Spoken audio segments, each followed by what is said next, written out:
Sinema.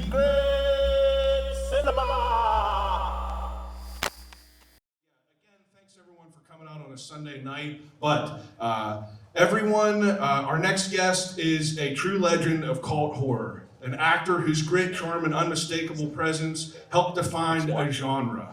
You just watched him battling alien slugs, zombies, and soon we'll be watching him battle the supernatural in the fog and also piping Jamie Lee Curtis.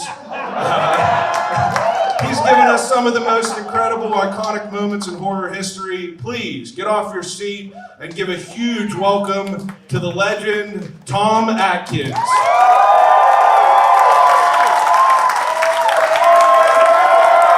a round of applause.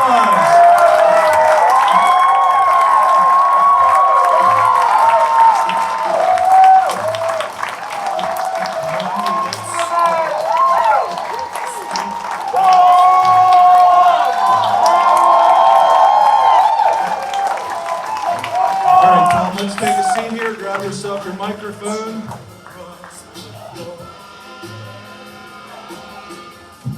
All right. First off, Tom, it's an honor to sit here and talk with you about these films that we're watching this evening.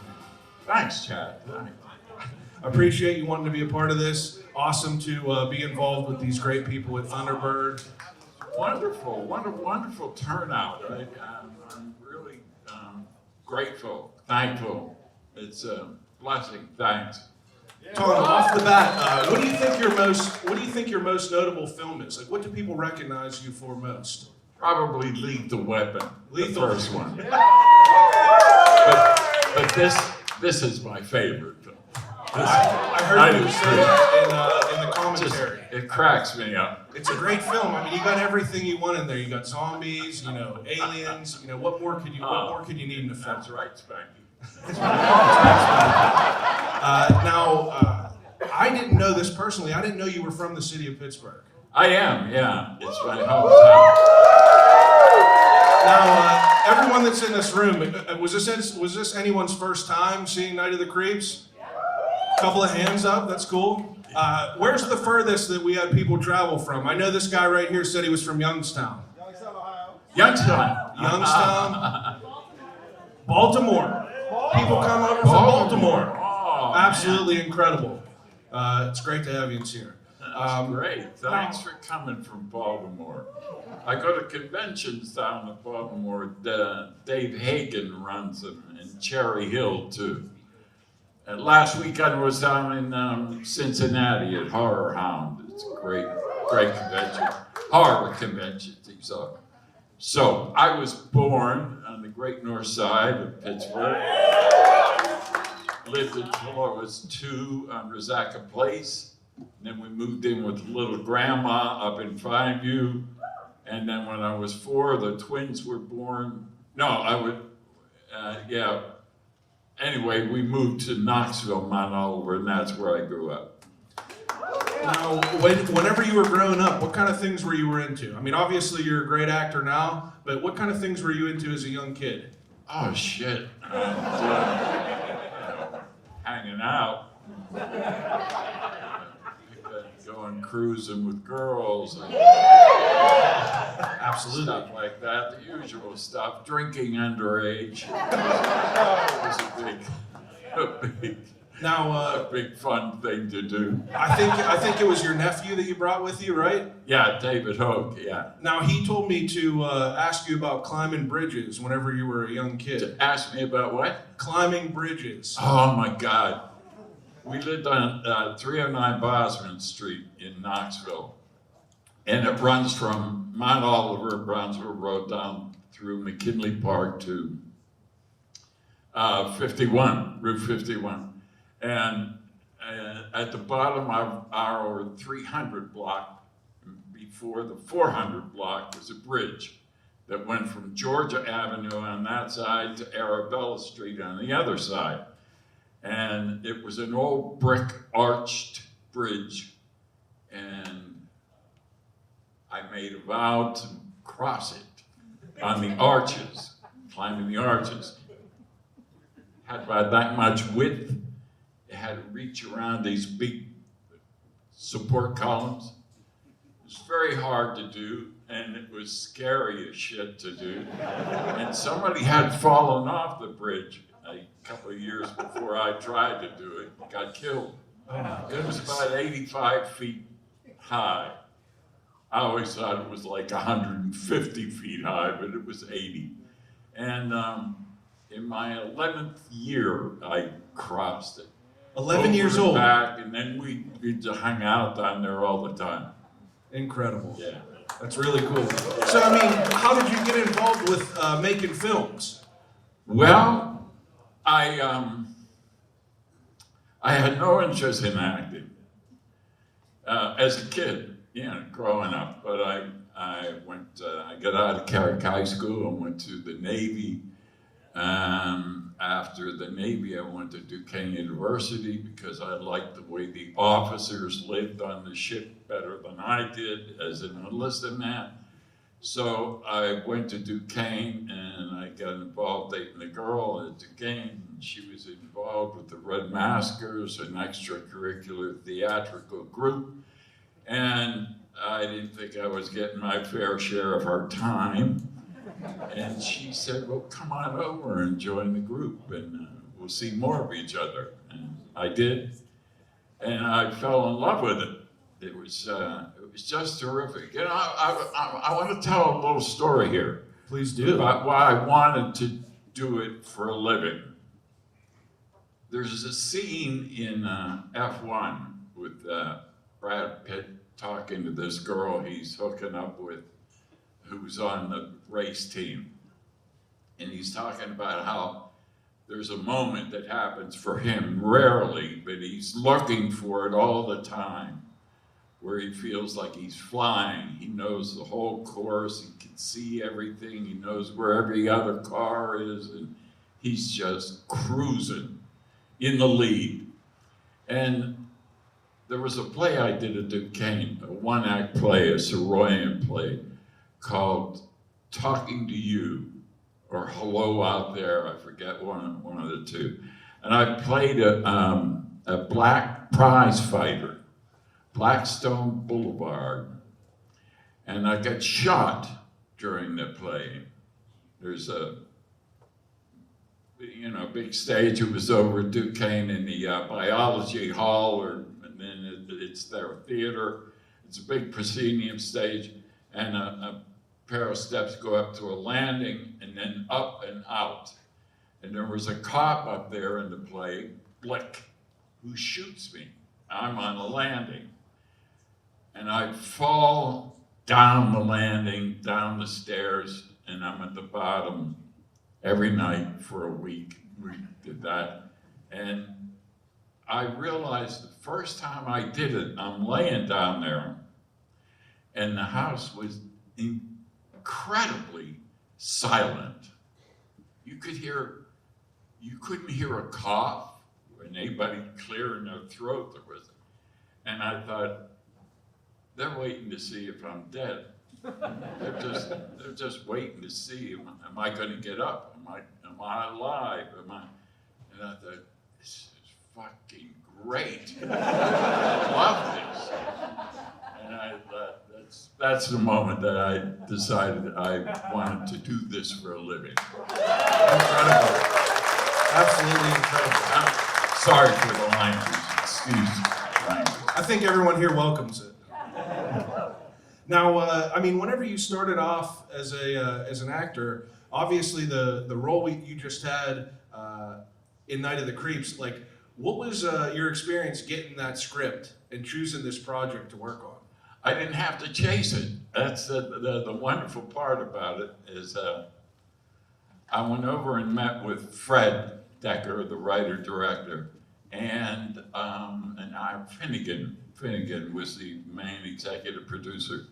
And Fred already knew he wanted me to do it, and he just asked if I liked the script and was I interested in doing it. And I said, sure, hell yeah, it's great. It's a terrific part.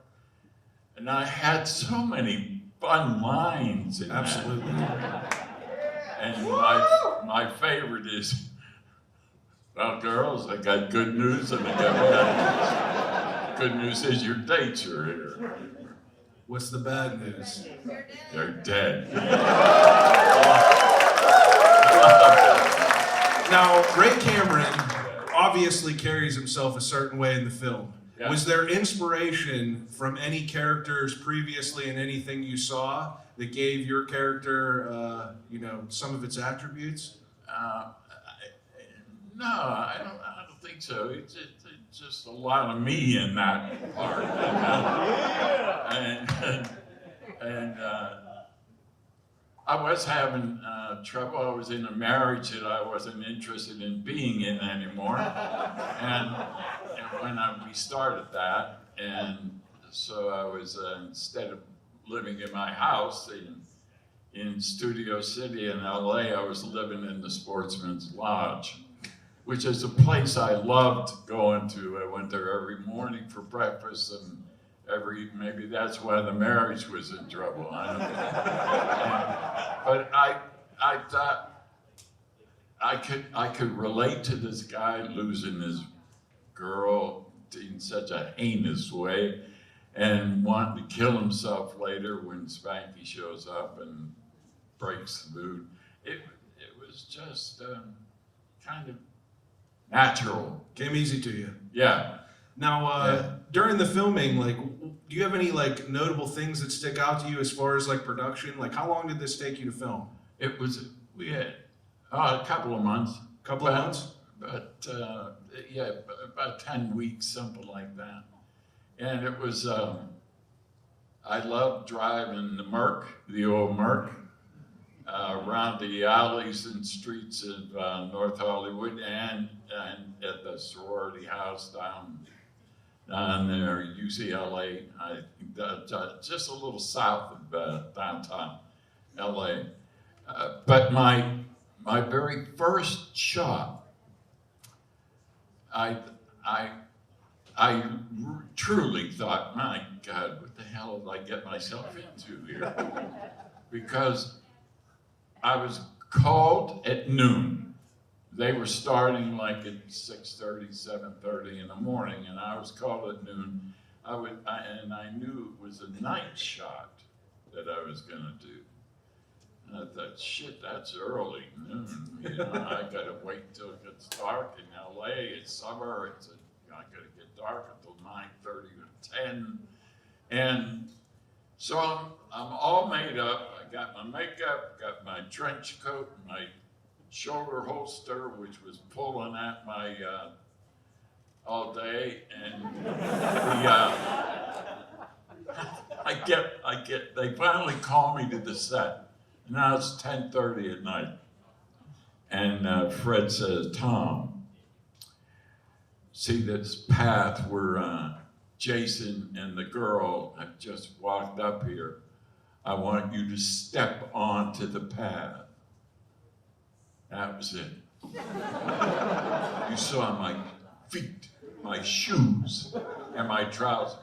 And you didn't even know it was me. Yeah. Because they don't go to my face. And I thought, Jesus Christ, we got 2 months of this? But it worked out good. Absolutely. I loved making it. It was a really fun film to make.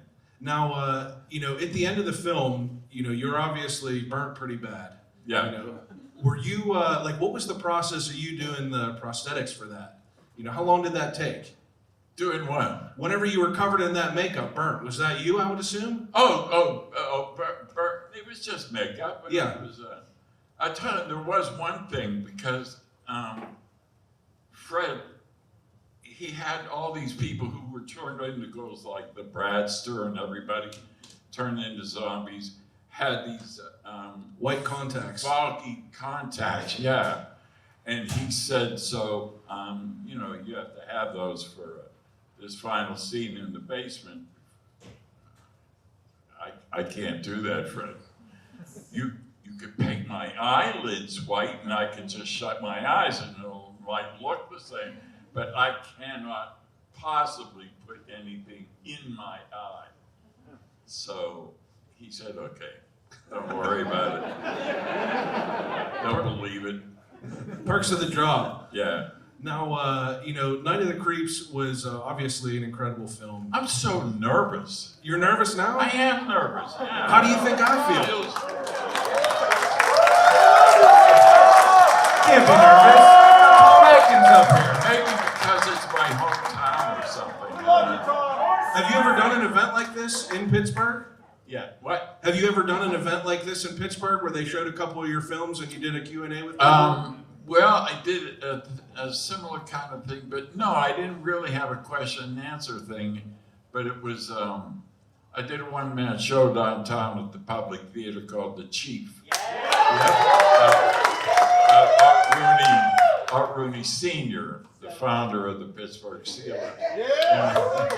And they made a film of it. And they had the premiere downtown at the Byam or one of those places. And Rocky Blyer was there, and That's awesome. yeah, and It's an honor as a Pittsburgher. But all I had to do was show up. I didn't talk or anything. Well, that's incredible. There's no reason to be nervous. I grew up watching you, so I'm a little bit nervous. Thanks. Now, obviously the next movie that we're going to watch is The Fog, one of John Carpenter's films. Yes. What was it like working with the legendary John Carpenter? John Carpenter is an odd fellow.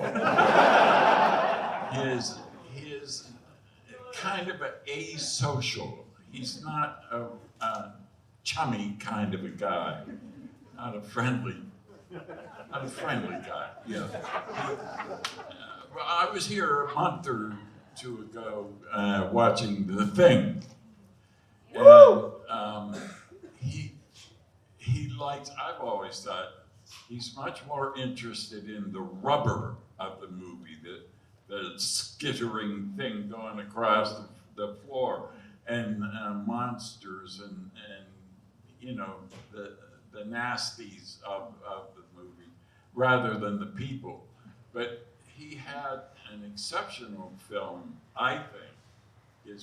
My favorite film of his is Starman. Yes! With Karen Allen and Jeff Bridges. I thought that was really wonderful and very personable. And The Fog is pretty good, though. Yeah. Now, you have any memory? Let me tell you how I met John Carpenter. Love to hear it. So my wife at that time and Adrienne Barbeau were dear friends, and they had been in Greece together in New York. So now we're all in LA, and I didn't know anybody in New York from Greece or anything, but I had met Garn, and we're together now, and she said, Adrienne is going with this guy, John Carpenter. He's a director, and they're screening his first film, Halloween, over at the Directors Guild in Hollywood. So we're invited. Do you want to go? Yeah, sure. So we went, and we're sitting down, not in the front row, but down front. And Garn is here, and Jeannie, who is married to a Russian restaurant owner, is here, her dear friend. So Jeannie's there, Garn's here, I'm in the middle, and before, 10 minutes into the movie, and they're like this. Oh my God, can we look? Yeah, look now. Oh, you son of a bitch. Oh my God. It was like that all night. I loved it. I thought it was wonderful. Halloween, really scary and frightful. And afterwards, and when it was over, the two girls leaned across each other and said, "We can't let Adrienne marry this guy." But they did get married. And I went to their wedding, and we went to their wedding, and John offered me The Fog right after the wedding. That's awesome. So, Now, I've been really lucky in that way that I never really had I had to audition for things early on and that, but the movies and that, they were all They just kind of happened. Well, you're a very talented They were guy. all jobs, good jobs. And Night of the Creeps, we were driving around the North Hollywood streets in the Merc and kept coming back to base camp where we had tables and food and coffee and crap. And there was this little guy dressed in black, smoking all night long. Every time I come back, there's this guy. And I finally went to Fred and I said, who is this guy at the table smoking? He said, it's a friend of mine. Come on, I want you to meet him. And it was Shane Black. And Shane Black said, I have this movie they say they're gonna do at Warner Brothers called Lethal Weapon. And I would love you to do it. I would love you to play Briggs, but I think they got a guy for Briggs, and they got what's his face, Roger, for the other detective. But he said, would you meet with Richard Donner and those people for Hunsaker, a cocaine banker? I said, sure. So I went over and met them and talked to Richard Donner, who is a magnificent director, old-fashioned, dead now, like everybody else. But he was a wonderful, wonderful director, and would have everybody come to watch dailies at the end of the week and smoke cigars and drink booze, and he was a great guy. And ask people outside, like we were doing the scene where I get killed by Gary Busey from the helicopter shoots me through my French doors in my back and through my eggnog. And Donner is out in the front street telling people, this is Tom, this is what we're gonna do to him. We're gonna stand him up in front of his French doors, a helicopter's gonna come up, Busey's gonna shoot him, and he's gonna fall dead, and then Danny's gonna make a wisecrack. You think it'll work? And the people are going, yeah, sure, yeah, I guess so, yeah, that sounds good. That's what we're gonna do. And that's what he did. Incredible. Now, just touching on the fog before we start the movie, we got some other stuff that we're going to go through before the movie, but I'm curious, during production of the fog, where did that take place? Oh my God, the fog was shot in the most gorgeous part of California, up above San Francisco, on Bodega Bay, where Hitchcock shot The Birds, up in that area, and Point Reyes Light, where Adrienne has her lighthouse radio station. Oh my God, it is the most beautiful, beautiful setting. You come to the edge of this cliff and it drops straight down into the Pacific, and down about 150 steps is this lighthouse in the middle of the cliff. And then you have to go up about 80 steps to get to the top of the lighthouse. And they just showed her coming down the last 15, 20 steps and going in. And everything else was at a stage in LA. But it was just so beautiful to stand up there and look down at the lighthouse, look out at the Pacific, knowing that the next stop was Japan. That way. Far away. And you could see the gray whales migrating right along the face of the cliff in the water. It's not like they're out there. They're right up against the land going, I can't remember if they were going south or north when we were there shooting. It's beautiful. Beautiful. Incredible. How long were you there? How long did that production take? Well, we shot some of it at the sound stage in LA, but we were up there about 3 weeks or so, maybe. That's awesome. Something like that. Yeah, it was great. It's awesome to hear about the process of it all, and then have an experience to watch it and kind of put both together. Yeah. Now, the fog. I always thought the pacing should have been a little quicker in Night of the Creeps. Really? Yeah, I thought it was a little too slow and hokey at the beginning with all that longing looks at the girl across. I was listening to the director's commentary with Fred Decker, and he was explaining about how that was all intentional. Yeah, I know. And it was interesting to hear him talk about it all. What was going on? We went to Austin to do that, to make the extras reels for the new release of Night of the Creeps. Me and the kids. I call them kids, but they're like 65 now. They were kids then. Absolutely incredible. Now, I wanted to give an opportunity for the people out in the crowd to maybe ask a question. Is there anyone out there that might have a question for Tom? Here, I'm going to hand you this microphone. Hi, Tom. Hey, What was your experience working with Bruce Willis on Striking Distance? Bruce was.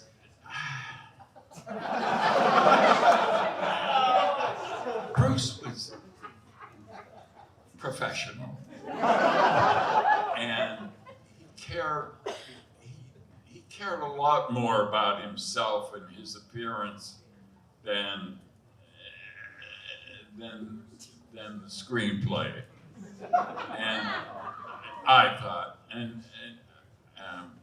I got to know Rowdy Harrington, who wrote and directed that Striking Distance. He was also for Pittsburgh, out in out 51. Shit, you can't remember. Near a golf course out there, Perryopolis. Okay. Yeah, Perryopolis. Okay. So,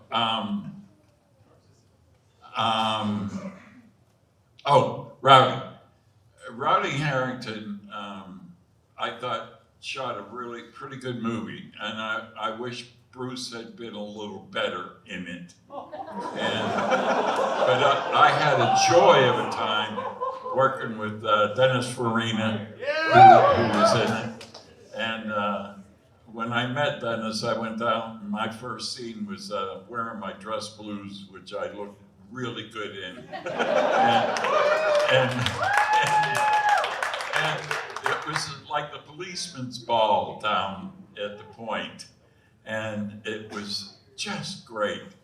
And when I got there, my honey wagon was right next to Dennis Farina's, who was standing on the wharf, kind of, where the honey wagons were set up, trying to hit the Mississippi Queen or the Delta Queen paddle wheel boat that was moored on the other side of the river. And he said, "Tom, I got no chance, no chance." But he was hitting golf balls good, but you can't. That's far. That's a far distance across there. Far away. So in the final scene, just before the fireworks go off in its celebratory golf policeman's ball, Tom Sizemore was a drunk cop, supposedly, and made a speech from on top of a table. Well, Tom decided to be drunk, he would get drunk, and he got hammered. He was hammered. So Dennis and I came to kind of help him up onto the table. And we would both look at each other and then just give him one little extra push, and he'd stumble off the other side. And Rowdy was getting really upset because the people on Mount Washington were already pissed off because it was dawn, coming up on dawn, and we had to get the fireworks in before sunrise. And he finally managed to say all the words that he was supposed to say without fumbling up, and it worked out great. A lot of good memories over the years. Phew. Yeah, wonderful, wonderful. Now, I'm sad to say that like we got to get through the rest of this film, and we got some giveaway stuff to talk about right now. So I'm gonna let Tom pick 4 different tickets. So get out your red tickets for the giveaway, and I'm gonna have you pick 4 different tickets for me, one at a time. Okay, this first ticket is gonna be for a Vinegar Syndrome grab bag right here. Okay, the number is 514-9625. There we go. Come on up, grab your prize. First one right here. I'm gonna trust you that's an accurate ticket. Thank you. Okay, second pick right here. Thank you, Tom. Now this one is gonna be, now Tom brought some great things to add into the giveaway. He got 2 signed prints. And this is for one of the signed prints right here. So, 514-9619. 514-9619. Someone got to have it out there. Anyone up top? All right, let's pull the next number. You got it back there? He just needed a flashlight. Okay. Derek is gonna, just give your ticket to Derek, and then we're gonna get you your print. All right, thank you, Tom. For the second print right here, 514-9626. Wonderful, we got you a print. Come on up. We'll get you that print right after that. Thank you. Wonderful shirt, wonderful. And now, arguably one of the best prizes that one can be won. Tom brought a action figure from Night of the Creeps, him in his white suit. He is gonna sign it, personalize it. So this is gonna be for that right here. All right, Tom, here's the special one. 514-9655. There we go. That's a good gift right here. Now, obviously, we were running a little bit behind. I wish we could stay up here all night and talk to Tom and hear all of his great stories about filming over the years. We are going to get into the fog, but before that, we have a little bit of time. Tom is going to be over here at the table along the wall, signing posters, signing items that you've brought. We have Derek Rudy, who is Rudy Illustrates, with the limited edition Night of the Creeps and the Fog posters that will be available for purchase. Go over there, get yourself in line, grab yourself another beer from 3 Floyds and War Pigs, and then, oh yeah, I guess I should introduce myself. My name's Chad Medved. I'm involved with this because I run a podcast in the city of Pittsburgh called I'll Call You Right Back. Been interviewing people for the last 8 years. It's an honor to be up here with Tom. And Thank you so much, kid. An honor to be involved in an event like this down at Thunderbird. Everyone give Tom another round of applause for coming out tonight. All right, now everyone go get yourself a poster. Go get in line. Okay, if you do purchase photos with Tom, I want you to get in line. I want you to have your phone out, ready with the camera.